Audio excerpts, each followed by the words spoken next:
Welcome to Meet the Candidate with your host, Sulani Madsen.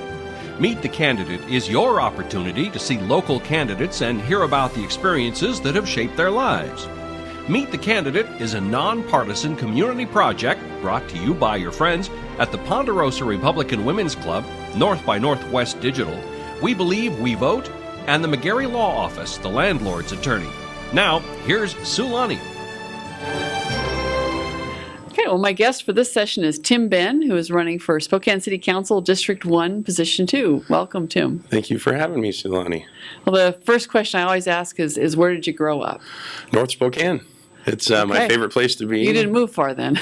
No, actually, I've lived in a couple of places in North Spokane. My first place after leaving home on the north side up by the Costco is just next to Rogers High School. Mm-hmm. And now we lived in another rental place off of Illinois, and then my wife and I bought a home just off of Euclid by Cooper Elementary. So, yeah, we've stayed well inside of North Spokane District, and I love the area. I just love Spokane. It's a lot of great people, a good community, a lot of things to do around the area. It helps that my daughter's in love with basketball to live in Spokane. So with Hoop Fest coming up. Yes, yeah, and she's played in Hoop Fest almost every year since she could dribble. So it's a great place to live. Okay.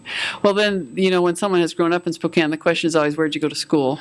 Well, I went to a number of different schools, actually. I did some homeschooling. I also went to Rogers High School. And so I've kind of got a diverse background in education. I went to Spokane Community College, got 3 business degrees from there in business management, marketing, and marketing, business, and management. Yeah, all 3 of those. So I also got a child development associate's degree here locally. So all my schooling's been right here as well. Huh.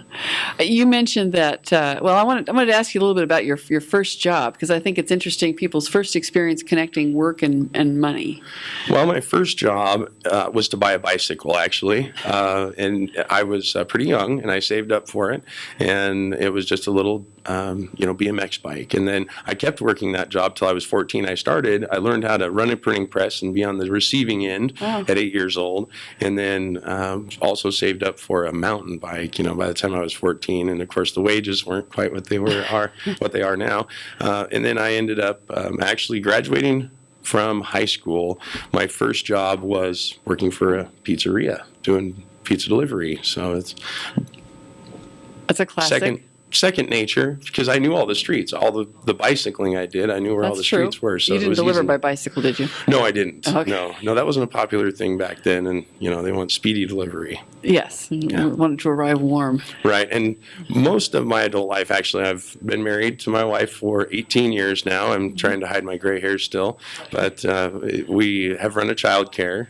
That was her dream. Actually, it was she wanted to run an orphanage, and so we ended up with a child care instead, and we've been running that for about 17 years. Oh, okay. So when you were working those early jobs, what were some things that stood out in terms of lessons learned that you've carried through? Try to get as much overtime as you can. So that always helps the paycheck. I learned that good service gives you more tips. I learned that having a good attitude just makes a better work environment, and then staying busy makes the day go faster.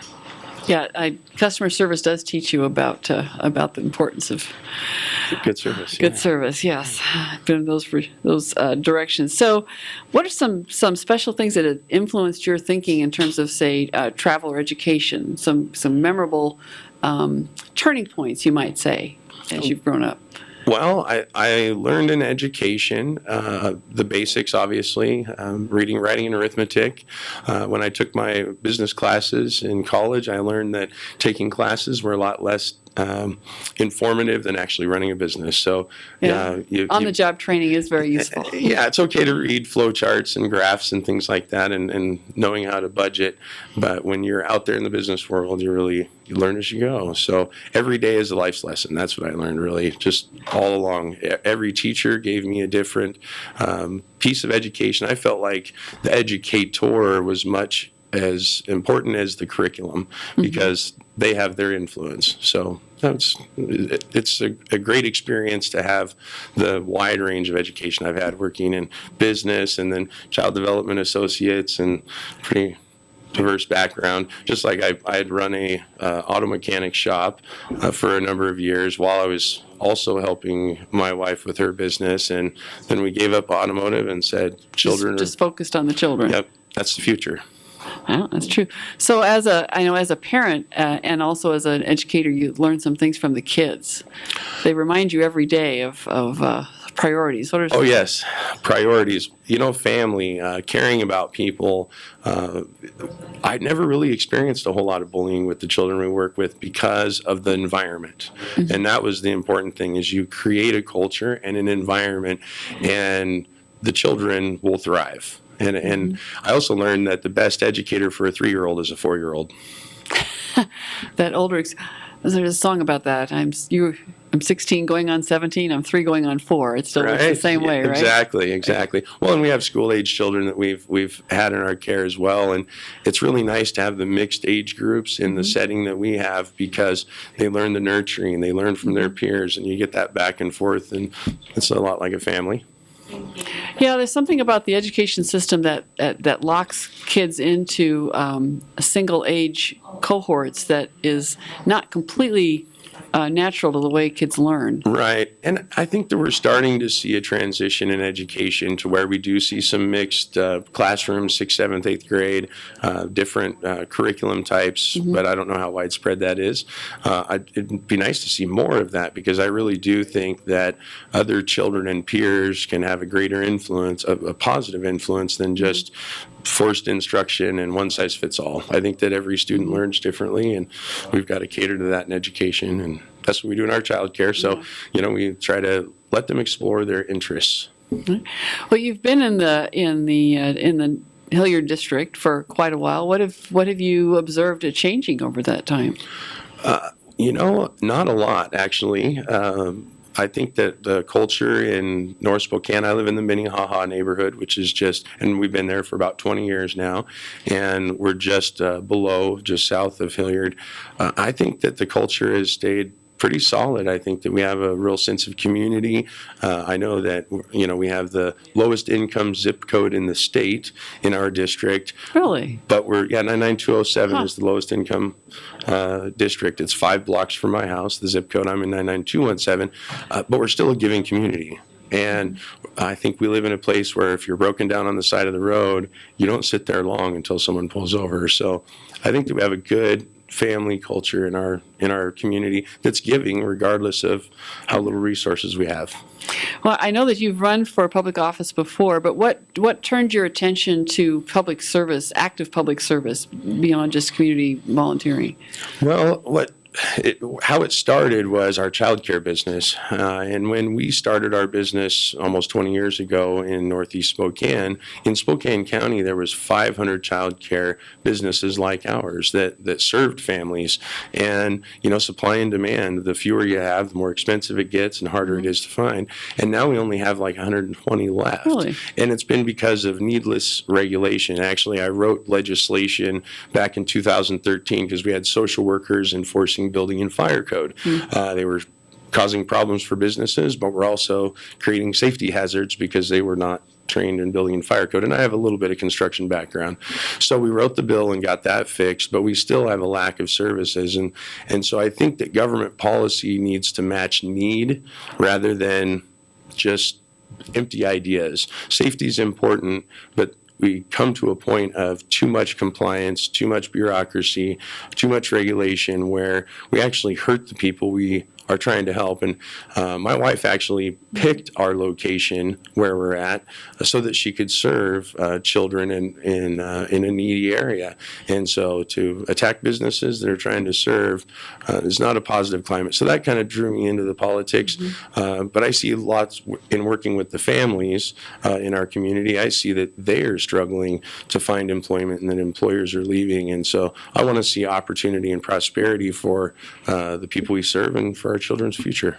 Okay. Have you done much travel? Sometimes I ask people if they've had some travel experiences that have helped them to put their experience into perspective. Something that struck you Travel, are you talking widespread travel or to Riverside State Park? Oh, you can define that.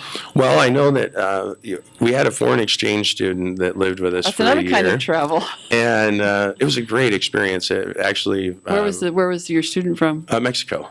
Okay. Yes, Leon, Mexico, and her family, a beautiful family, and we're hoping that they're going to come back and visit later this summer. We got a cultural experience there, and they saw the difference of American lifestyle through us. Of course, they love the Northwest. We took them to see all the sites that that we have around the river. I mean, too many to list in this interview because we have so many beautiful places here. But it became a relationship with my daughter and our foreign exchange student where they feel like they're sisters and still very well connected. And the one thing that they said, like everyone else, is, why do you guys call these streets? You know, people that come and visit think that we have the worst streets that they've ever seen. Because I haven't traveled extensively, I can't vouch for that, but I'll just trust them on that one. Well, they probably have the experience then. Yeah. Well, we're coming down to that last minute wrap up where I'm going to give you the softball question for every candidate is why should people vote for Tim Benn for Spokane City Council District 1 Position 2? Well, I'm going to bring forward solutions. I'm going to represent the people in District 1 because I'm from District 1. I know why our streets aren't lasting very long, and I've done the research, and that's one of the things we have to do is our due diligence in serving and representing the people is research the problem, find the solution, and implement it, and that's what I want to do. I know we see lots of road construction out there right now, and we think they're getting fixed, but the treatments are actually just temporary fixes, so that's why we see a lot of money spent fixing roads that were fixed just last year, the year before, and I think we have to implement a policy to adhere to the road performance standards, and we need leadership that's focused on getting that accomplished. Okay, so focusing on the basics for the city. Yes. All right, thank you for coming, Thank Tim. you. Thanks for watching Meet the Candidate. Spokane Talks Online thanks our community-minded partners at Ponderosa Republican Women's Club, North by Northwest Digital, We Believe, We Vote, and the McGarry Law Office, the landlord's attorney, for helping make Meet the Candidate possible.